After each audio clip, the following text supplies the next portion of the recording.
Guys আমি মনের দুঃখে বাড়ি যাচ্ছিলাম, আমার গাড়ি হারিয়ে গেছে। এই তো সেই মালেই, দাঁড়া দাঁড়া দাঁড়া দাঁড়া, আজকে তোকে বাগে পেয়েছি। তারপরে তোর কি করি দেখ, বড্ড আমার গাড়ি নিয়ে পালানো হচ্ছে, তোরা দুজন যমজ ভাই। এই কোথায় আমার গাড়ি বল।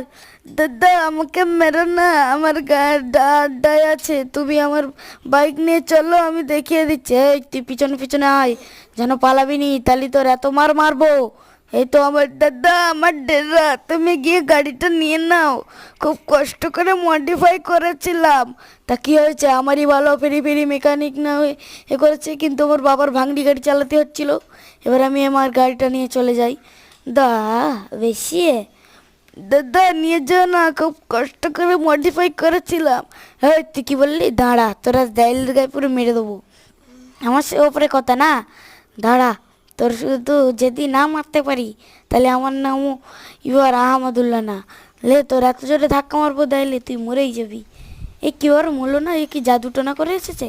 দাঁড়া এবার এক লাস্ট চান্স।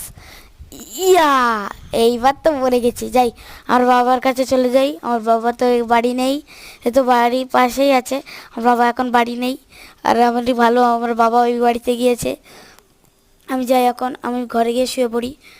আর গাইস এই আরেকটা ভাইকে কিরম শাস্তি দেওয়া যায় কমেন্টে বলে যাবে, আর লাইক সাবস্ক্রাইব করে দেবে। এতে যদি 1000 লাইক হয় তাহলে আমি ওর দাদাকে বের করে ওরম খেলাবো, আর ওর কাছ থেকে একটা থার গাড়ি নিয়ে নেবো। ওর নাকি অনেক চুরি করে ও থার গাড়ি নিয়েছে, ওর কাছ থেকে একটা ব্ল্যাক থার নিয়ে